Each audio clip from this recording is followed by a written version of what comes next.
Ohio Senator J.D. Vance formally accepting the GOP nomination for Vice President of the United States. I'm Sean Gables. And I'm Blair Miller. Vance called tonight's appearance a night of hope and made the case for a second Trump presidency. Atlanta News First political reporter Doug Reardon is on the convention floor live in Milwaukee. And Doug, the stakes certainly for the speech could not have been higher.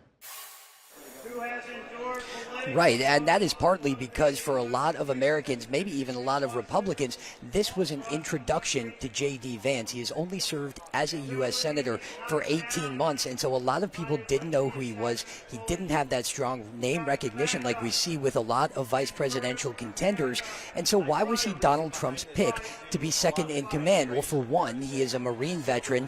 That is something that was really appealing to a lot of people that we've talked to here. He delivers Trump the crucial state of Ohio and possibly even the Midwest. And with his humble background, he foils Trump's glitzy lifestyle completely. Vance was introduced by his wife, who also talked about the differences between herself and her husband. Dasha Vance is from California, J.D. Vance from Appalachia. She came from a loving family while her husband's upbringing was difficult. Dasha Vance is also a registered Democrat.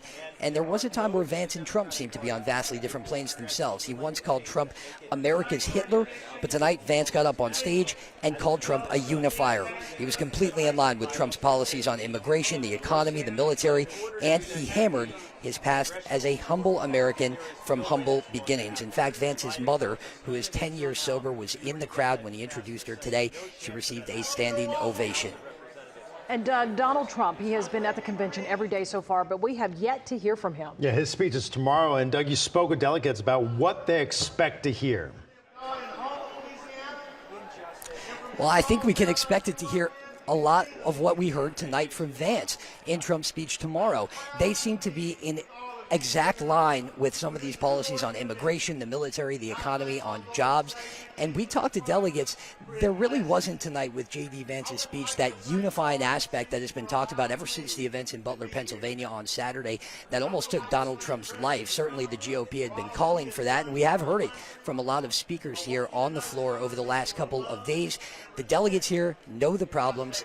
When Trump gets up there and speaks tomorrow, they want to hear the solutions. Sean and Blair. Doug, and the crowd was brought to tears tonight as Gold Star families criticized President Joe Biden. They say he failed Americans when 13 service members were killed during the U.S. pullout of Afghanistan. He has never said their names out loud. And during last month's debate, he claimed no service members have died during his administration.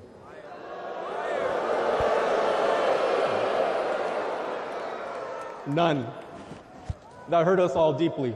Atlanta News First is committed to covering the Republican National Convention in its entirety. Doug will be live in Milwaukee all week. You can watch his live reports on air, online, and on the Atlanta News First.